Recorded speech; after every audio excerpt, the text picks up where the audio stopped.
up again then for another evening episode of Empower Online today. Usually it's during the daytime, but now I've got the lights. It's kind of reflecting off my forehead, which is getting progressively bigger every year. So yeah, this is going to be good, I feel. We've got some amazing stuff coming up for Empower Online in the next couple of weeks. Starting off with my good friend Mick Tully. The last time I saw him, we were drinking cocktails at a gay bar just before Christmas. So Better believe it. Believe it. It's good to see you again, my friend. We're going to get into your story of martial arts. We're going to have a little chat. And I know you're a popular guy, so I'm sure there'll be lots of views on this one. I've had a couple of questions from other people as well that they want to ask. So Interesting.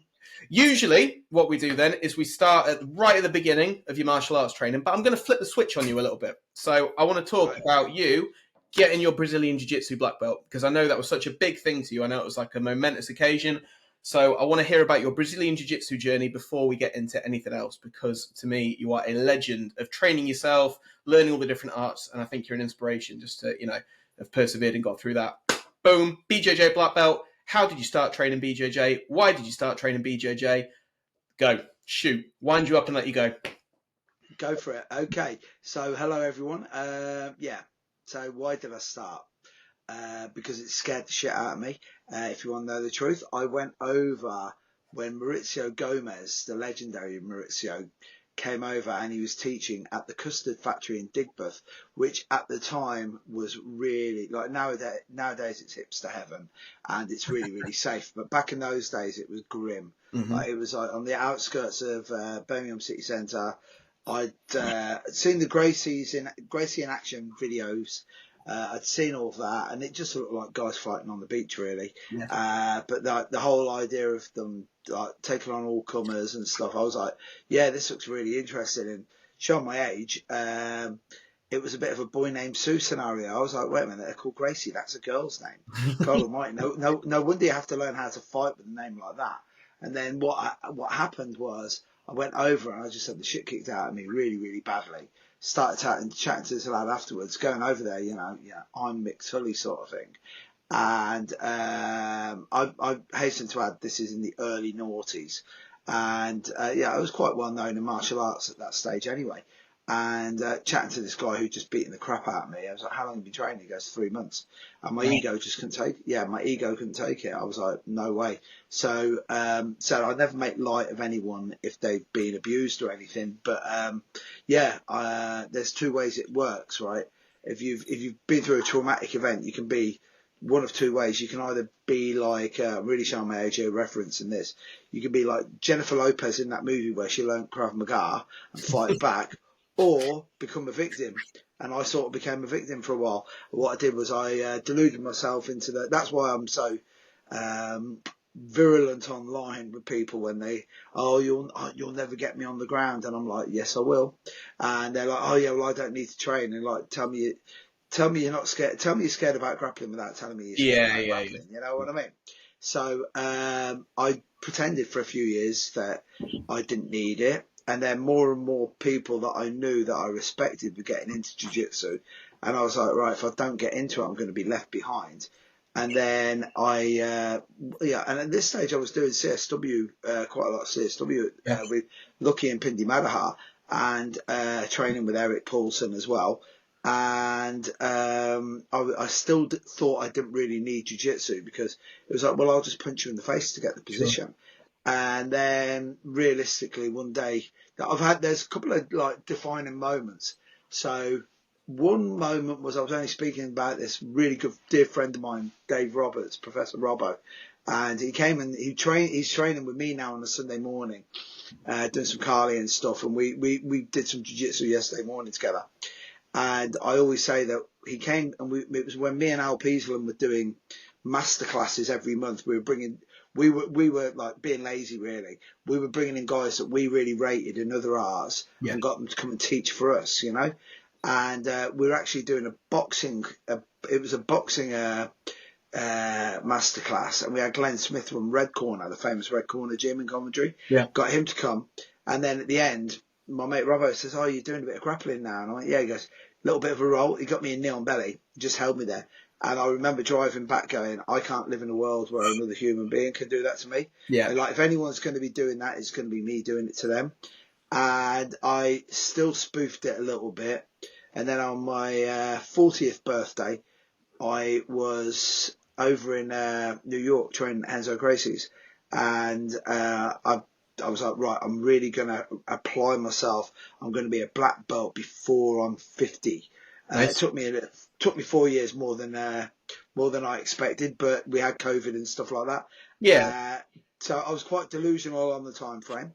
And then the last and probably the most important thing for starting jiu-jitsu was I went and trained down at Tony Terranova's place in Gloucester with the great John Will. And literally, within half an hour, I was like, if this guy did Tai Chi, I'd give up everything and do Tai Chi now. He was that good. After Guru Dan, Rick Fay, Terry Barnett, and Neil Simpkin, he's probably the one guy that's had the most impact on my training. And with John, I've only ever trained with John on seminars, but he's just the way he thinks about it and everything. It was unreal. So the reason I got into it was because it scared the shit out of me. It reminded me of the good old days back when I first started karate, where I'd make excuses to do anything but go there, and then come out of it. I feel good afterwards. I wouldn't say I felt empowered or anything. I just felt like I had the shit kicked out of me. That leads me on to my theory that you don't get good at jiu-jitsu. You run out of ways of being shit at jiu-jitsu. Okay. That's how that one works. So yeah, literally that was it. And then I came out of Henzo's. I remember walking up 7th Avenue back to the hotel, and I was going, yeah, man, 10 years time, I'm going to walk in there. I'd only just been training with John Danaher, Henzo. Gordon Ryan was there at the time. He was only a kid. And I was like, yeah, I'm going to be back. And 10 years time, I'll be a black belt. And then I went back 6 years later and I was a 3-stripe blue belt. Yeah. And John was like, so how's it journey going? And I went, well, I've only got 4 years to do purple and brown if I want to stay on track. And he was like, that time scale thing's ridiculous. He goes, realistically, most people should take 15 years anyway. Yeah. If they're only training 3-4 times a week, that's it. You'll get the phenoms, you'll get the BJ pens and stuff that'll do that. But yeah, literally, that's what got me into it. And then what kept me into it was the fact that it was the one thing that I've done that I was never any good at. It's everything else I found pretty easy. Jiu-jitsu I didn't. And that's what got me in. And then once I got my black belt, so I trained with Neil Simpkin, every stripe, every belt off Neil, and then I was training in Gracie Barra Erdington, which then became Alento Birmingham, with Andy McCready and all the boys down there, and it was great.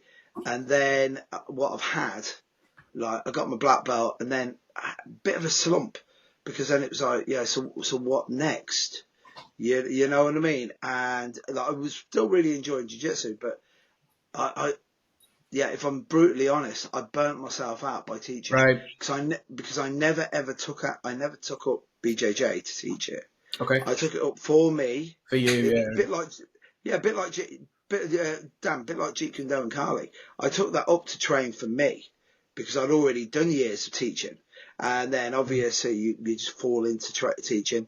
And then with BJJ, I fell into that as well. And then around September last year, looking back on it, I know a load of people don't think it exists, but norovirus, corona, whatever you want to say. All I know, it was like, it felt like monkey AIDS. Whatever I had, it was awful. It hammered me, Dan. And my immune system was hammered. And we'd had a fire at Erdington, which meant had a bit of time off from training. And that'll lead me into something later if you ask me.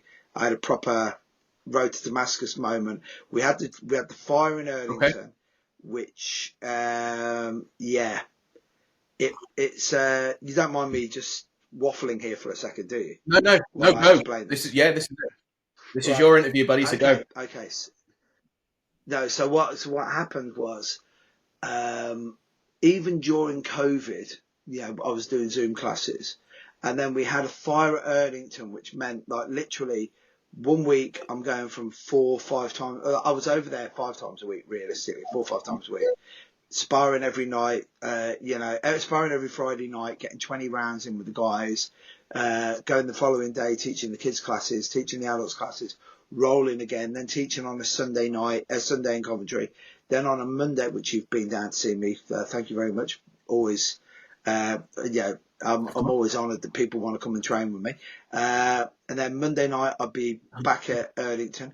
Tuesday night, I'll be back in Coventry.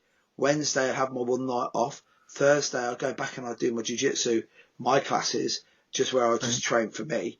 Then Friday, back sparring again. So I only had one day off a week. And I didn't realise that I was getting burnt out. And it was bizarre because I'd never had a period, even like, within a week and a half of COVID, we had the Zoom up and running. So I was still teaching and stuff like that. And then we had the fire. So I went from having every night of the week doing stuff to literally the only classes that I had any real commitment to was like my Coventry classes. And the thing, like my guys in Coventry, these guys can cover classes for me anytime I want. So it doesn't really feel like they can teach class better than me, these guys. Paul Devlin, Trevor Richards, these guys teach really good classes.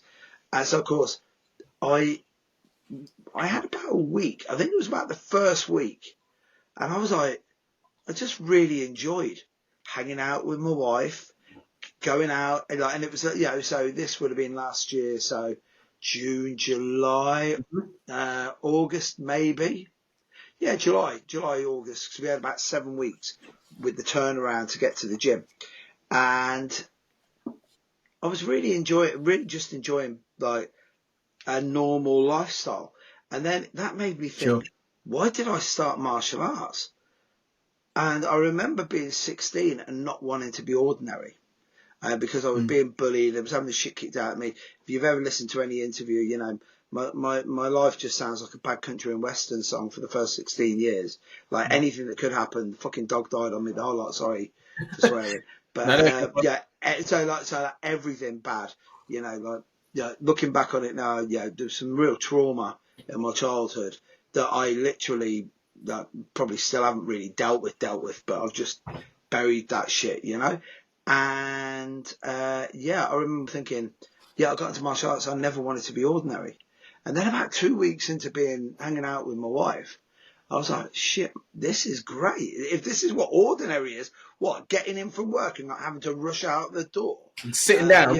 And then sitting down, and then it's that whole thing where you start, for years, well, you'll know this, Dan, more than anyone, because, you're the next generation coming through, where it's this, you can have it all. You can do this. You can, what? You're famous in the martial arts world. That's like being rich at Monopoly, mate. It doesn't work in the real world. That currency doesn't travel very well. And then it was, I remember just thinking to myself, I really enjoy this being ordinary. I'm just going to take a bit of time and enjoy this. And then, I had that. And then my wife had to have a couple of scans. Like, she's all good now, but we had a couple of moments where she wasn't feeling very good. And then, this was all from September last year. My son and my daughter-in-law gifted us only last Sunday a beautiful granddaughter, but they'd bought a house that needed refurbing. So even if I wanted to go and train and teach, I couldn't, because on top of my own jobs, I was refurbishing their house. And that, again, it's all very funny, because I got into martial arts because I didn't want to be ordinary. Then I realised that being ordinary is quite good, actually. If you've got a good level of ordinariness, because exceptionalism, really? Come on, mate. At 56 years of age, if you've still got that drive and that ambition, and that's the one thing that martial arts one of the negative things that we have is the striving to be better. And all the time that you're striving to be better, you're not actually living in the moment and going, well, actually, I'm doing all right. Yeah. Everything. You're always looking for the next thing. This is, you understand? Yeah, always. Yeah. And you've got that scarcity mindset instead of that abundance mindset, where instead of going, look at what I have got, you go, well, I need this. And, it's like the chasing the belt, the chasing the promotion as an instructor or whatever. And yeah, I had to do a big refurbishment on my son's house. So like my training in jiu-jitsu really went down to twice a week from September, and only really me personally training, and realistically training with a very select couple of guys that I can get in, do a bit of time, do a bit of rolling with. And there was a few things, when you asked me to be on this, I wanted to be candid about this, because it's like I love the guys in Erdington, and they're wonderful guys. They're some of the finest young men I know. But one of the things that was getting to me, and I've said it to a few of the boys, is I felt like an old man in a young man's sport, trying to stay trying to stay relevant.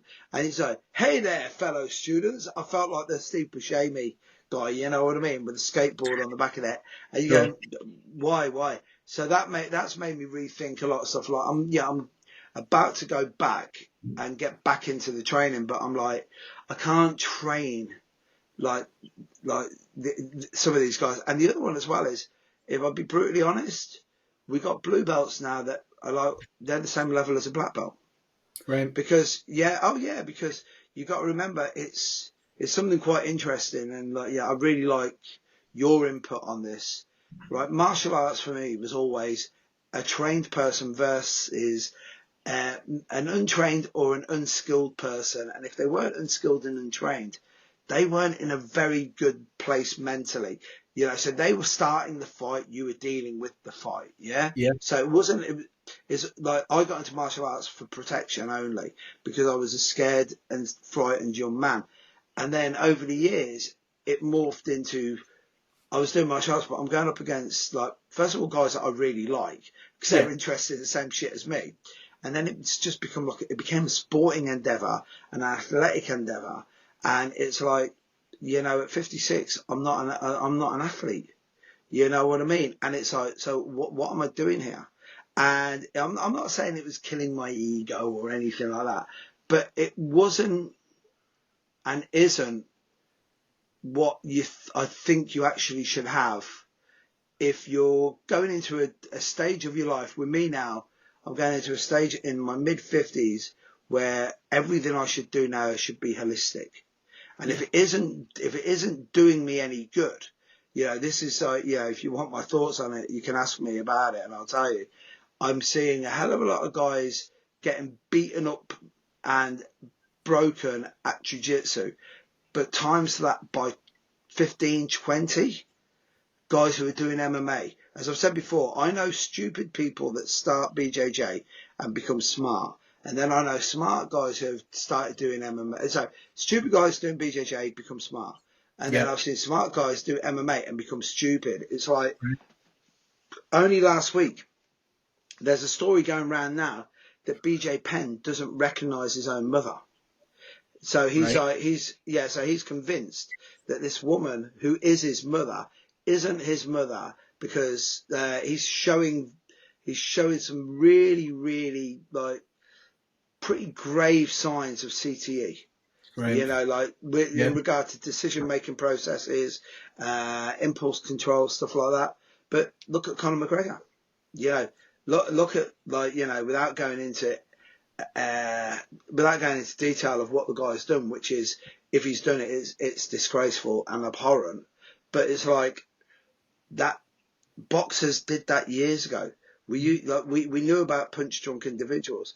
Dan Hardy told me 10 years ago that the hardest fights he ever had weren't they were never under the spotlight. They were in the gym with his mates, no one watching, and then the 3 and 4 week migraines, which basically had concussion, headed, forgetfulness, etc. Yeah, exactly. So you see, that's where with me with BJJ, and I really droned on about this, but it's really made me think about everything, not just because I love jiu-jitsu. It's the greatest. For me, I think it's as much as I love Carly, which Carly's my first love, but Carly's, I think what I love about Carly is something that is really good that you can do with another human being, but you can just do it equally as well on your own, just with Karenza. And it's Yeah. like kata and karate. You can do that. Jiu-jitsu you can't do.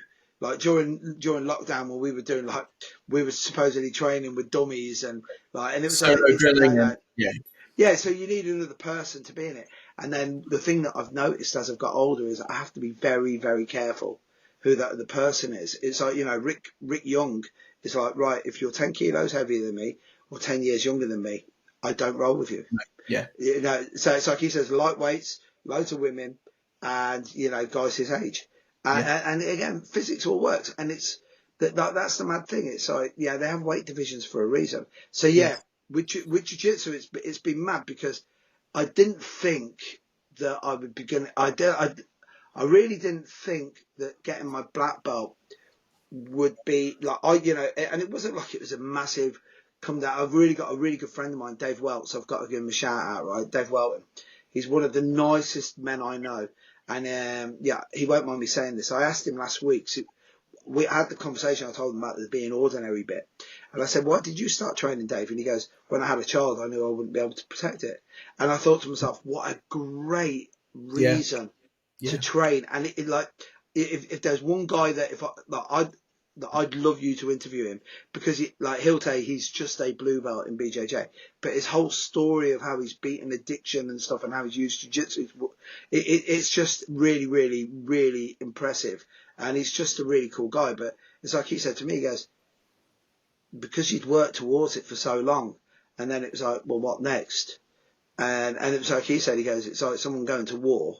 You've gone to war, and now you're like, right. So what do we do now with this? And I've had a little bit of that, to tell you nothing but the truth. And again, the way that art has developed is, it's mad because my age and my rank and my experience in the art, I could be like the Dalai Lama to a load of my contemporaries who are in their foot from 45 upwards, and I could just be like, if you got Jocko Willink or Joe Rogan off Temu, and I'd be able to say, yeah, guys, do this, do this, do this. And with a lot of these guys, I'm saying, look, first of all, why are you taking TRT? Because it's not like your heart needs any more pressure, strain and stress. Yeah, exactly. So, and you're like, well, it'll make me feel young again, and you're like, yeah, but you're not supposed to feel young, mate. No. You're in your mid-50s. You're supposed to, it's every line on your face is etched there for a reason. Embrace the fact you're getting old, because guess what? As I said, you've heard me say it before, Dan. In 14 years' time, mate, I'm 70. Shit. Yeah, so what? And you still want me to be the angry young man and get up and pay your rent every day in the gym? And you're like, I paid my fucking rent 30 years ago, mate. You know what I mean? When I was 26, I don't need it. Yeah, so I know that's super long-winded, but that's what got me. And as I said, out of all of the arts I've ever done, I think this is the one that's posed the most questions to me. But I thought about this only recently, was if it had been anything else at my age, because it's the Danny No Santo thing where Guru said to me years ago, he said, as I said, he calls me Mike. And as I said, look, he knew Bruce Lee and he almost gets my name right. But he said to me, he said, Mike, you're not always going to be this young. And I was like, what's he on about? I'm always going to be this young. And spoken like a bloke in his 30s at the time. Sure. And it's like Father Time. So I think if I'd have taken up Tai Chi, I think once I'd have got to a proficient level in Tai Chi, it would have made me question, so what am I doing now? Mm-hmm. Because yourself, realistically speaking, is there a black belt in a martial art that's worth more than the BJJ black belt? No. So it's like, now what? No, it's one of those arts that retains it's still a something to aspire to, I think. Whereas a lot of other martial arts, you go black belt, you go, yeah, all right. You go BJJ black belt, you go, ooh, okay. Yeah. Okay. Well, you see, the beauty of that is there's enough guys who have come through the hard way who are still like gatekeepers. I don't want to sound like I don't want to start saying stuff like dog whistles and leaning in and this space. Making me sound like a right hipster. But the thing is, there's enough gatekeepers still in the martial art in BJJ where I've gone, sorry mate, but I didn't have it. I didn't have it easy, so why should you? Yeah. And I know that's a perpetuation. Sometimes that's a perpetuation of a circle of abuse, maybe. Like I got, I feel like I'm just waffling here on this, but yeah, I got whipped. I got whipped on every single belt, and now I'm like, I wouldn't want to do it to anyone. But I did it. But would you do that to your students? No, I wouldn't do that to my students. I'd rather give them a hug myself. Yeah. But it was that, Neil was a big believer in it. Then when we went to Gracie Barrow were like, we don't want that anymore. And then in Erdington, we were like, nah, sorry. But like what we do is there is a caveat with it now, which is if you don't want to be whipped on your belts, you don't get to whip anyone when they're getting their belts. So I think that's a good. Yeah, that's a fair move. But look, again, one of the things that has actually pissed me off because the amount of like 2 and 3 stripe white belts that absolutely wailed on me and then never trained again. And I'm like, they didn't know that. And then I never got to. I know it makes me sound really, really, really bad, but I never got to put that on them either. But the thing is, Jiu-Jitsu still got a huge dropout rate. I think I might have told you it's one of my favourite lines. I'm really like I'm dropping that many names. You're going to be tripping over them in a minute. I was with Higan Machado. If I tell you where it was, you won't believe me. So it was at the Heath Herring. Heath Herring was fighting Brock Lesnar 2008 in Minneapolis at the after party, at Brock's after party. Cool. Joe Rogan was there. Eddie Bravo was there. Name drop. Eric was Name there. drop. My good friend Josh Siddiqui. Yeah, Cindy Crawford. And pick them all up. It was very very. You could pick them up later. But Higan turned round to me. We were talking about like regrets and stuff like that, and he says about jiu-jitsu, and he goes, I have no regrets. And he said the one thing I do want though is, he goes, when I die, I want my pallbearers to be my first 6 blue belts. And and you're thinking, wow, that's impressive. They go, why? Mm-hmm. And he says, I want them to be my pallbearers so they can let me down one last time. Yeah. So it's quite funny. I don't actually believe that his first 6 will let him down, but yeah, there's a lot of disappointment in that. It's one of the things I used to always say when I taught jiu-jitsu. I go, hey, white belt, come over here. Or I give them a nickname. And I know the Brazilians used to do it. So a lot of the early guys in the UK all got like Brazilian nicknames, but that was because the Brazilians just didn't want to bother. They didn't want to bother learning names, so they just put a nickname on you and that's it. And then when I spoke to Braulio Steamer about it once, he was like, "Yeah, but just say so many people come in, so many people go out." And then I thought about it, and when I started doing it, guys were like, "Why?" And I went, I've got limited space left. So it's not like I can buy more space in the iCloud anymore. Like literally, I've got about a terabyte up there, but it's getting quite full now. So I remember some nondescript 2-3 stripe white belt's name, but then I forget my wife's birthday or something. Something really about. Well, yeah, something goes out. Yeah, the ability to drive or something. So imagine having Alzheimer's, but being able to remember this 2-stripe white belt's name, but couldn't remember that. So that's why I'm like, look, until you get to a blue belt, I'm not gonna bother. But yeah, as I said, that whole long-winded thing is how I got in it, why I stayed in it, why I had to I didn't take time out.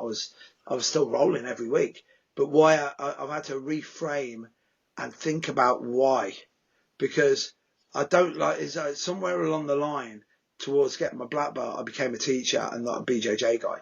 You know what I mean? And I need to get back to that. Just be like, I never wanted to be like have command in the field. I've only ever wanted to be an infantryman in that game. You know what I mean? And the other one as well is, Dan, it's like I've had to have some real soul searching over it, because I only want to. You'll know this as a coach yourself. It's only good when you stand in front of people when you've got something to offer them, because you're in a position of service, right? And then when you're looking around and there's more guys in front of you that are better than you, and the mad thing with jiu-jitsu is it is a physical endeavor. So knowing it, so like some of the best teachers I know physically wouldn't be able to perform the art. So great case in point. And if you haven't had him on the show, please get him on the show. He's great. Steve Rowe. So Steve Rowe is unbelievable. Yeah. He's on this week. Oh, great. Well, he's the man. And it's like, so, you know, he's got these physical limitations now. Like, yeah, the guy shouldn't even really be alive. He's easily one of my heroes. I've been reading about that guy. I was reading his articles when I was 16. And it's like, can he do it anymore? No. But can he teach it? I think he teaches it actually better now than ever, because he's using limitation as no limitation, all of that. And yeah, as I said, somewhere along the line, I went from being an infantryman to being in command. But and I'm not, nothing. Tom Hanks in Saving Private Ryan, where you're there and going, I'm actually just a school teacher, mate. And then looking around and you're seeing all these other guys, and that's where I am. So like on my re-entry back into training properly, like I'm going in under my terms, and I'm if anything, I was a bit, here's the Irish Catholic in me, a bit masochistic, mate. I was making it punish. It had to hurt, and I needed to be punished. Where now and now I'm going to go in, and it's like, that whole thing where it's like, oh, you shouldn't dodge people on the mat, and you're like, I should do, because I've got a really, really fucked up neck anyway, and the last thing I want is some incel hanging off my neck who's never going to train. And so, 9 months' time, he doesn't train anymore, and I'm walking around like that, walking around like Batman before he got the upgrade. You know what I mean? It's screw it. So all that. So next question, brother, bring it on. Have you seen jiu-jitsu change then? And do you think it's changed for the better from your early days of, from your early 2000s or whatever to nowadays? You look at the Gracie tapes and Gracie in action and things like that, and then you look at the sports side of jiu-jitsu now. And from someone that's a Brazilian jiu-jitsu black belt, it's an interesting thing to then look at in terms of what you went in for. I want to be able to protect myself, to now looking at some elements of BJJ that's looking at sport elements. And then, is it what you think Helio wanted? Is it a good progression of the art? Is it going backwards? Do you think eventually it will become one of those things where it gets watered down and diluted even more till it becomes something that's less, in 10, 15 years, 20 years, whatever, is the BJJ black belt going to be like, oh, it's just another black belt? First of all, I think there's always going to be some, not so much mystique. There's definitely going to be something to being a black belt in BJJ, right? Right. Even now we've got the whole thing there. Well, there's black belts and there's black belts, and you're a time in black belt, attendance based stuff like that. So here's the thing. Address the first question, the most important one. Is this what Helio wanted? Man, no one knows what Helio wanted. You got to remember, you look at just that whole family and that story behind it all, and it's like, right, okay, so how is it that there's 6 brothers and they're all like around the same age, and they go, what? So like, they all had different mums. The other one as well, it's like with Helio, like, people giving like, I'm going to be a bit controversial here, right? But everyone's giving it. Shocking, right? So everyone's giving Elon Musk a hard time at the moment for whatever that would. Please don't screen grab that one, right? But right. So do it a lot quicker than that, right? So that's what with Elon. That's exactly what happens when you give an autistic billionaire loads of ketamine and then put the lights on really brightly, right? Yeah. So he's a bit of a madman, but you won't get demonetized if I say that a national socialist, will I? Right. I'm not. So crack on. Oh, right. Okay. So right, to say that he's like that, and you go, right, okay, that's a whole different argument that we can go down another time. But it's like, if you like, one of the things that those boys were pretty fond of was eugenics, like Mm-hmm. building the ultimate Ariane, the ultimate man, the ultimate, Anisha said the Ubermensch, the Overman, all of that. Helio had this thing where he told all his sons, you can have whatever wife you want, but she has to be over 5'8", because he wanted just progeny that were just huge, massive. If you look at Holes Gracie, not Holes that passed away, but young Holes at the moment, the guy's like 6'6", and you go, wait a minute, like Hoyler's like 5'5". How? So they're like with Helio. Helio was a very, very interesting individual, is the best term I can use, right? Even his own brother Carlos was going, half of the stuff he's saying never happened, like the wrestling sharks and stuff like that. Yeah, he knew how to make it. He knew how to build a mystique, right? Yeah. The other one is like, if you take like BJJ, right, as an art form, as a martial art, you look at it and you go, right, from the minute it arrived in Brazil, it's the most JKD thing in the world. What you got is Maeda goes over, right?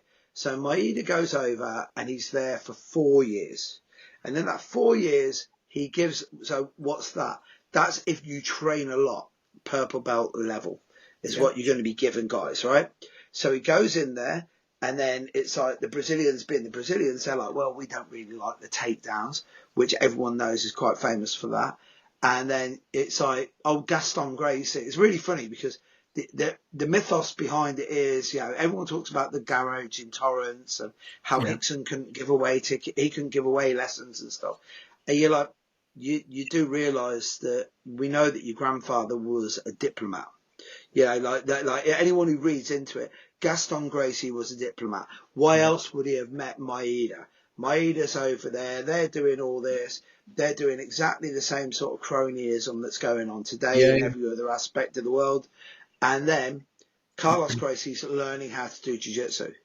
Helio's just sitting there because he's this frail child, and then one day somebody turns up, and because he's just been paying attention to it, and immediately you're looking at it goes, so Helio was as autistic as myself and literally every other guy I know that's really into jiu-jitsu, because like the minutiae behind it fascinates us. So he teaches this. So then his basis is all based on like leverage.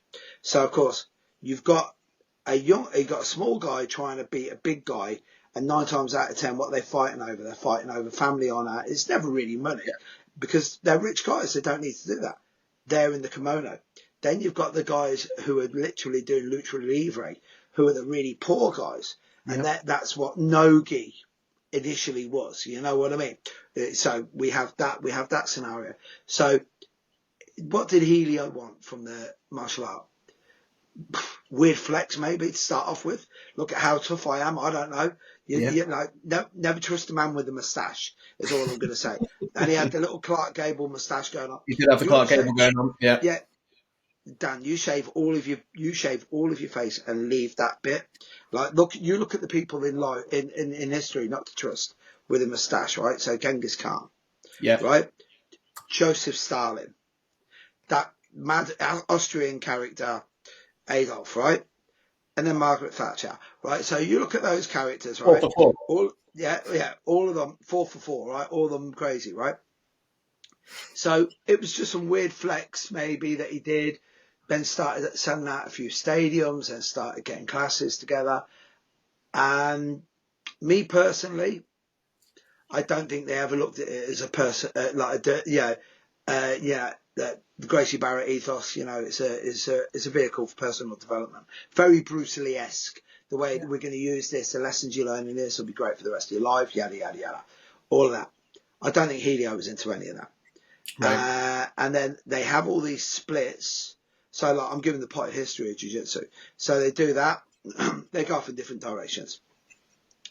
And then, we had the Gracie Challenge. Again, that was all about fighting. Yeah. Yep. And making it work. So taking on all comers, no problem.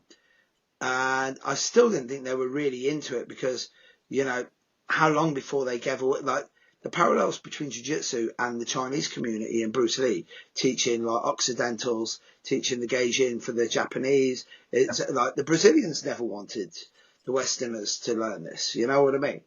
And then we had the UFC. And it makes me smile because people are going, oh, yeah.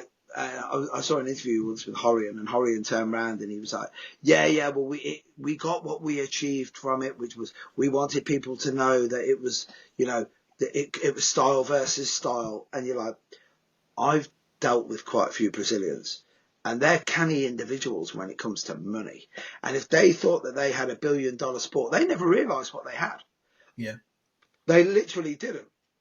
They were like, right, this is an infomercial that's going to be in between a skincare product being sold on, you know, late night TV, that we're going to get this. So, and it was like, QVC, yeah.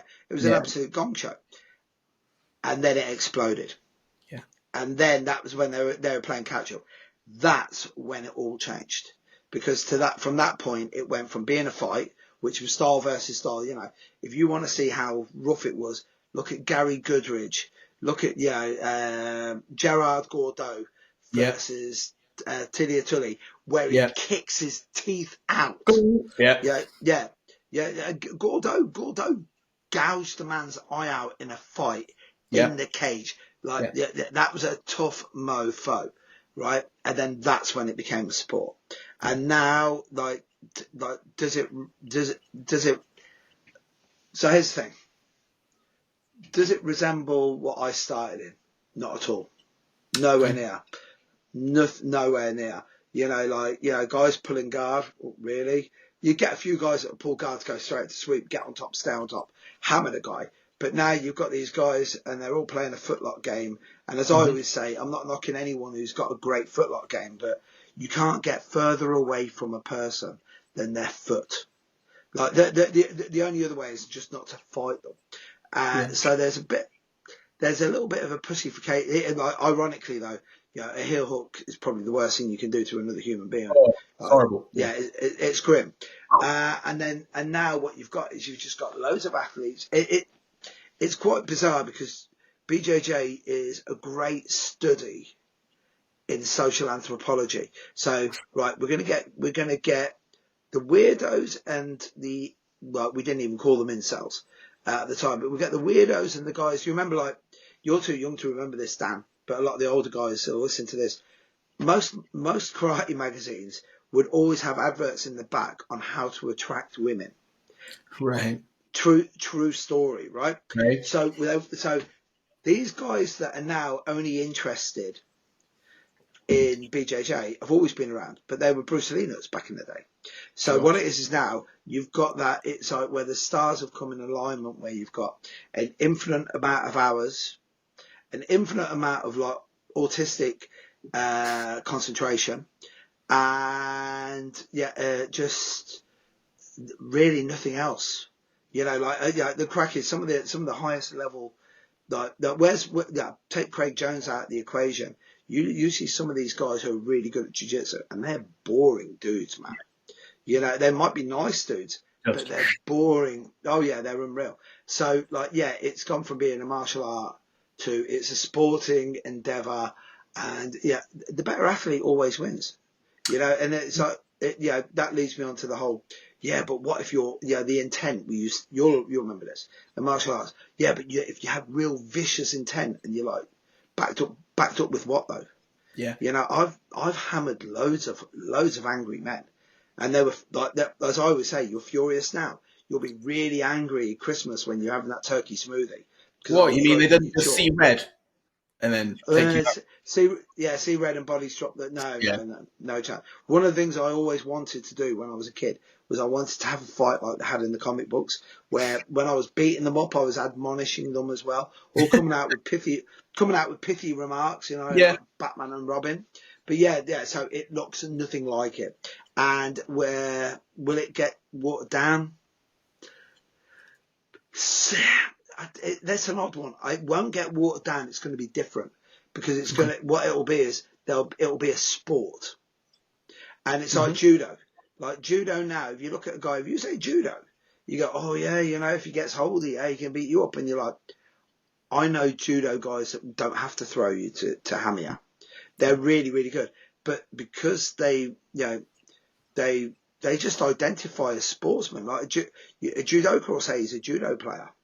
And Yeah. and that really helps because it gets a lot of the politics out. But the one thing that's really, really, like, really fucking up BJJ right now is there's way too much money, and a lot of the guys who are making good money at the moment don't realise this is here to stay now. So a lot of these guys think that there's a finite amount of money. So what they're doing is they're more than happy to shit all over personal relationships and everything else. They just don't care. They're like, screw it, we'll see.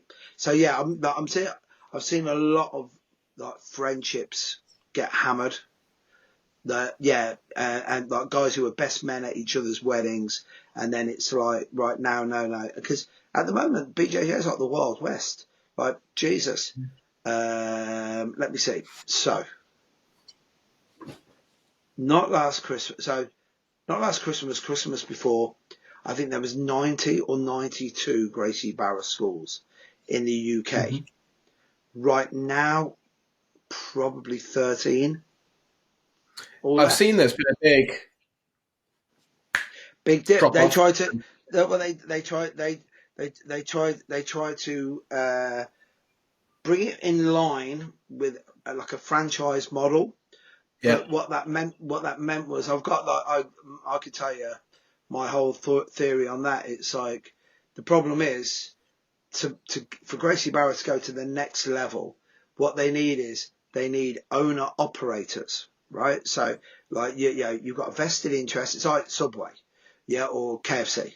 So you've got an owner operator there. So he's paid in some money to get it there, right? But the only thing is, all of those Gracie Barra schools, first of all, because martial arts is personality led and not product led, what it is people have loyalty to the person they learn. They don't care the flag that they go under. It's the person. And what it is a lot of those schools that Gracie Barra wanted to go in line with them, they weren't owner operated. They were founder operated. Yeah. So when you founded it, and it's like, right, okay, so here's the deal. Not a great deal financially, trust me. And the guys who have stayed in it, the mad thing is, my friends who have stayed in it, I love them. The guys who have left, I love them too. My only thing is now is I'm not going to do this. I'm not going to jump in with some people where it's like, you can't talk to him, you can't talk to him. I'm like, that was one of the things with Gracie Barra. It's like, right, we're a team, so we just do this. And you go, right, so you're telling me that I can only talk to who you let me talk to. And then, like, the uniform policy I do get, and I've always been a big fan of the uniform policy. But a lot of people will look at the uniform policy and go, if you're in a relationship with, say you're a woman and you're in a relationship with a bloke, and he goes, right, you can only dress as a French maid or a cheerleader, and I get to choose which outfit you wear. Come on, man. You know what I mean? Red flags. Red flag indeed.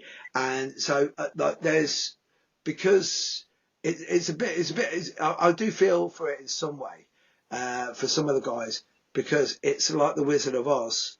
It's like, don't pay attention to that man behind the curtain. And then you look at it and go, right. And then when one left, that was the dominoes. Yeah. And it's like, my whole thing is, I just want, if you're in it to make a living, it's like you, Dan. If you're in it to make a living, you know yourself, that is a hell of a lot of plates you're spinning all the time.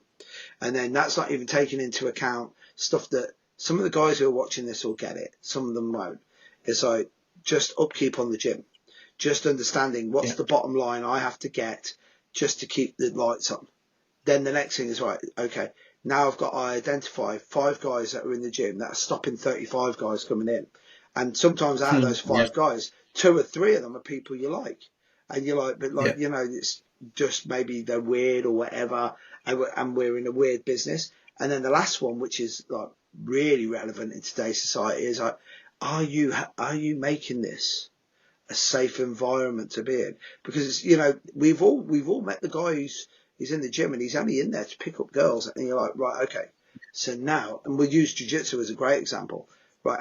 So you're going to get to roll around the floor with a woman, and I have to, and as a gym owner, it's like, right, okay, so if she can't go for you, I'm not saying that.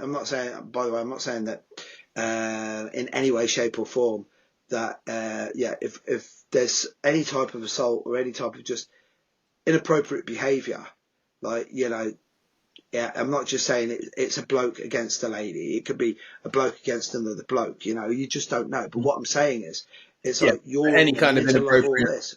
Yeah, and then trying to explain that to people. And then what we've got nowadays is we've got people that you have to go, dude, you don't do that.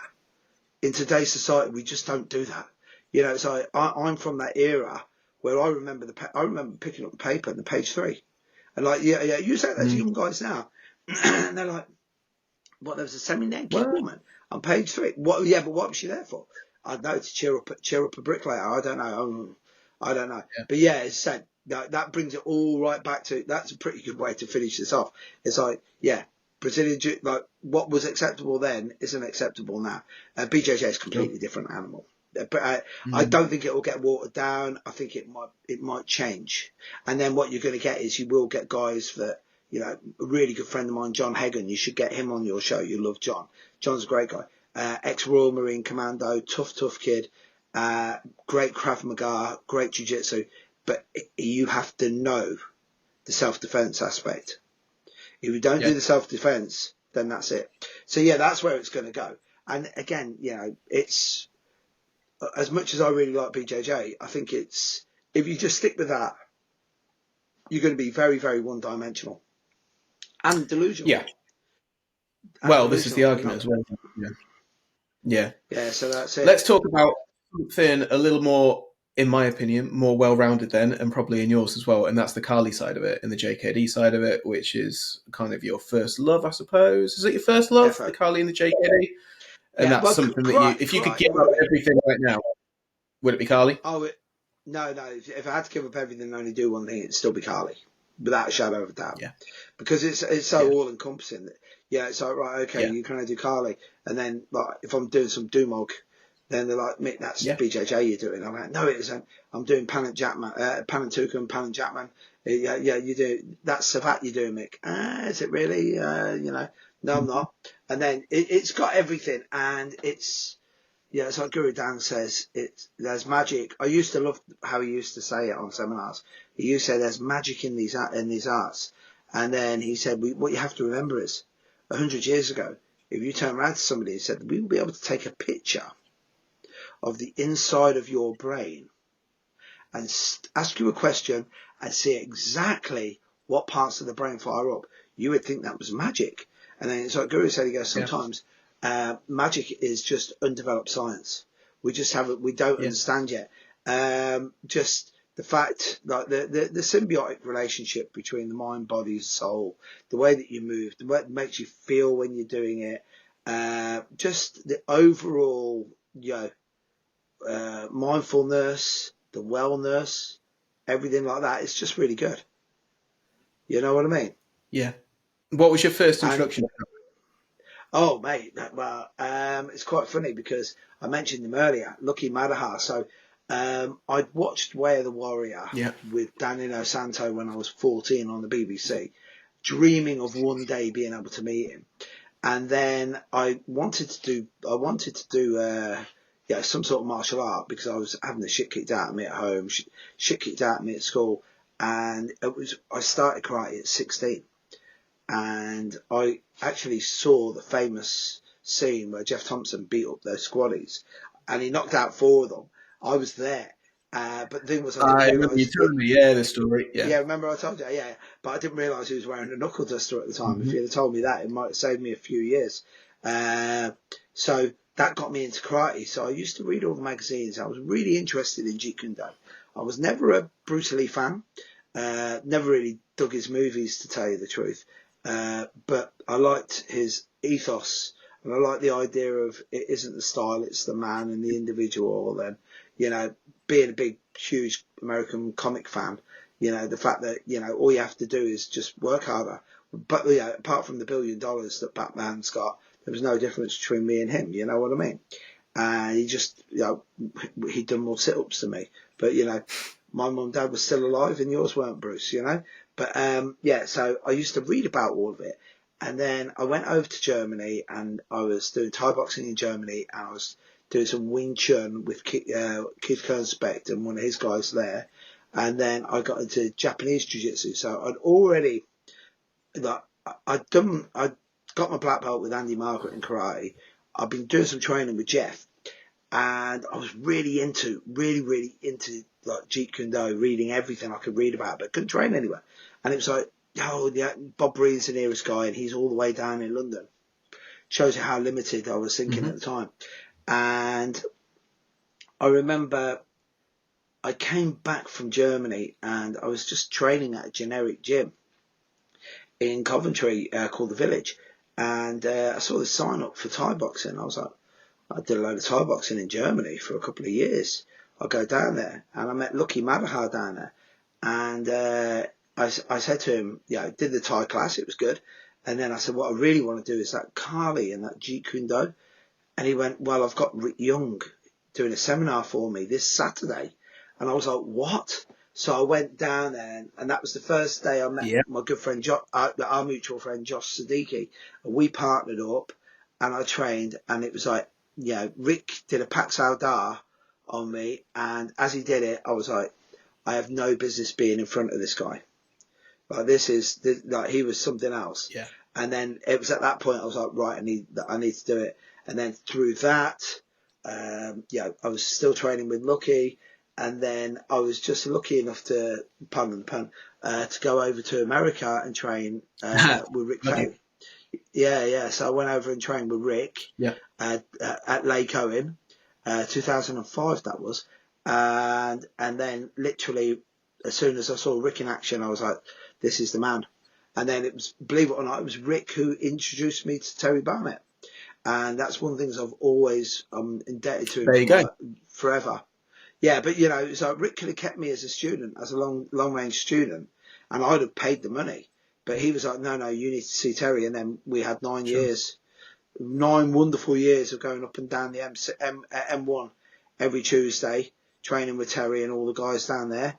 And it's just, as much as I love the art, it's all the great people I've met, like yourself, like the late great Brendan Westwood, like my main real teacher now in the UK, Aaron Davis, even though he'll be embarrassed that I say that. And I just like everything about the Kali. That's why that's why I'm MKG Coventry. My first love it's always been Kali. Always will be. Yeah. Perfect. How about your own training then? So in terms of your teaching, do you think you're a natural teacher? Do you enjoy teaching? Have you had ups and downs with teaching? You obviously, when you're in school now, you said about your journey with BJJ and teaching, but... Teaching wise, I love it, but I know exactly what level I am. I remember years ago, Rick Fay saying that you have to understand where you are. And Rick used to say he was a good high school teacher. I think he's way above that. Maybe high school across the board, but in the specialities, like he's a don. You know what I mean? He's there. Me, kindergarten, junior school. Yeah, I'm really good at that. Pretty good sense of humour, quite amusing. I love to see people go from that initial step of not knowing their left from their right, not being able to actually even walk properly, let alone punch or kick or anything. Get them to a good proficient level, and then that's when I normally hand off. That's why, geez, you look at the amount of guys that have come through me and then I've sent them on to other people because I know my limitations. That's one of the reasons why BJJ teaching was that bummed me out towards the end, because I was like, I'm at the front of this class, but I shouldn't even be in the front of some of those classes. I shouldn't have even been in the class, let alone at the front. You know what I mean? So, and you just got to be realistic with yourself. And as I said, teaching wise, I love it. But the only thing, it's like my wife says, it's like when you teach, you give a little bit of you away each time. And that's great. But how are you replenishing you? you know, which you should be through your own training. And yeah, I've just been very remiss of that with that recently. Yeah. So now it's I'm making amends there on all of that, or I'm at least trying to. So yeah, that's the one. I really enjoy it, you know. But it is cool. It is it's cool. It's still a very cool thing to do. You know what I mean? I don't think I'll ever be a point where I do it. I want to up my own training more though. That's the thing. I want to get back to being a student. Well, that's the hard thing sometimes, isn't it? Yeah. Yeah, That's but the hard thing. Obviously, if you're running a full-time academy, or even if you just every night, it's difficult to get your own training in. Like, there's only so many hours in the day. A lot of classes are at night. You're teaching your classes, then you're trying to get to other classes. You're trying to get to seminars. You're trying to get the work-life balance right, etc. It's tricky, but you know, as you say, you've got to find your priorities sometimes, and maybe they change with time and age. But yeah, and the other one as well is it's like realizing what's most important. You know, and yeah, it's yeah, my good friend Lee Taylor. He's just closed down two of his schools, just for the simple reason he's like, right, instead of me driving an hour in one direction, an hour back, because he lives like in Wales. You know, the price he pays is he lives in like the most idyllic place in the world. You know what I mean? But the problem is to have a viable business at the time, he had to do a lot of travelling. You know what I mean? He couldn't have a centralised place because, like, yeah, where he lives, like in Prestine, which isn't far from Hereford, it's like everything is like it's a geographical oddity, that place, because everywhere's 90 minutes away. Everything. It's like, yeah, where is it? Oh, 90 minutes away. It's like it's bizarre. But like he's turned around and he said, look, I'm just taking a bit of a back step, which is still like I think it's still the way forward for a lot of us. Me, I know for definite. It's like, yeah, I'll just take the foot off the gas a little bit. Still going to train, but like, you know, the way I used to train like an animal. For what reason? You know what I mean? It's like, I haven't had a fight for 28 years. You know what I mean? Not allowed, slapped a few people, but yeah, I haven't had a proper drag out fight. You know, like for real. Yeah, don't get me wrong. Like, huh? Oh, a proper fight. Yeah. Oh, yeah. Like, you know, like repercussions fight. Yeah. Haven't had one in 28 years. Yeah. Bizarre. I'm intrigued in these questions. Do I get to find out who they're from? Yeah, your connection or my connection is just going up and down a little bit, so there's a little bit of a lag, I think, but it's all good. Yeah. We will keep going. Yeah, a little laggy, but that's all right. We're okay. So yeah, you look like the Unibomber to me. So it's I don't know what's going on here. You know when you see those pictures. You say the sweetest things. You know the guy when he's coming out of the as they say they go, what height are you? He goes, well, I'm 6'1" or I'm 5'8", depending on what convenience store I'm robbing at the time. You know when you see the picture of the guy who's just going out the door. Yeah, right now that literally I'm trying to let me see if I can screenshot. That's me. Yeah, I've screenshotted one. Yeah.